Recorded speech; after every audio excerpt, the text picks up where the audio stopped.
EFA friends, as President of the EFA Group in the European Parliament, I wanted to take this opportunity to wish you every success with this year's General Assembly. I think it's probably the first General Assembly that I've missed for a long, long time, and I'm so sorry not to be with you in person in Friesland. But my party, Plaid Cymru, is holding our spring conference today, and it's a very exciting time for us, as it is for all of us in EFA. But we've just elected a new leader, Leanne Wood, and she will be making her first speech today to the party conference. She was elected just last week, and it's generated great excitement, interest and expectation, not only within Plaid Cymru, but right across Wales. She's the first woman leader in our 87-year history. And with Leanne's election, Plaid Cymru now has all women running the party. Myself as President, our leader, our chair and our Chief Executive are women. And given EFA's long commitment to improving the role of women in decision making, I know that you'll join me in welcoming this positive step forward. The past year has been a very busy one for us as a group. We've said goodbye to Oriol Junqueras, who returns to Catalonia to lead his party. And in his place, we were delighted to welcome Anna Miranda. So we've got a majority of women members in our group as well. Probably the second group ever in the European Parliament to have a majority of women members.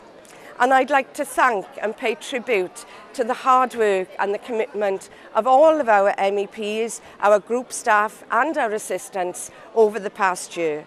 We may be a small group, but we make a big impact. We've also been instrumental in influencing the European policy agenda. As well as the work of our individual MEPs, we've held two major conferences in the past year. One looking at internal enlargement, the process of how a nation that's part of an existing member state becomes an independent member of the EU in its own right. The other conference was on the future of cohesion policy, the EU funding that's so important for our regions. And later this year, with our colleagues in the Committee of the Regions, we are holding a conference on fiscal autonomy. Having local control over the financial levers of government is so important in promoting economic recovery and stability. But one issue more than any other has dominated our work over the past year and will do so for some time. And that's dealing with the financial crisis and its consequences. That, without question, is the #1 priority for Europe's politicians and people. The consequences are being felt in homes, businesses and families across Europe and beyond. I raised this issue with European Commission President Barroso and Council President Van Rompuy just last week. As I said then, I believe that we need radical new thinking in our response to a crisis that's causing such hardship for so many people across Europe.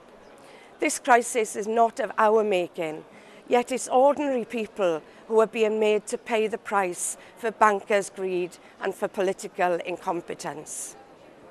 The European economy has to be put on a path that will equip it for future challenges, like investing in renewable energy and energy efficiency projects that can create thousands of sustainable jobs, as well as protecting our environment.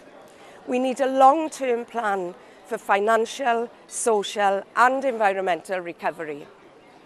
Instead, Europe's political elite remain obsessed with spending cuts as the only way forward, regardless of the human cost. It's becoming increasingly clear that austerity alone is not working. Of course, the public finances must be restored to good health, but what's being offered now is a cure that will do the patient far more harm than good. We need to protect existing jobs and create new ones, whilst promoting real, sustainable economic growth. Slashing public spending will simply not achieve that, and we must oppose it. We are now barely 2 years away from the next European elections. The preparations for the elections have already begun, And I know that EFA parties across Europe will be working hard to ensure a bigger and more diverse group of members of the European Parliament next time around. We are also seeing exciting developments in Scotland, in Catalonia, in the Basque Country, in Wales, all over Europe. People are losing faith in the old member states. If there is an old Europe, then we are the new Europe. A new golden age of the small nations and regions is ahead of us.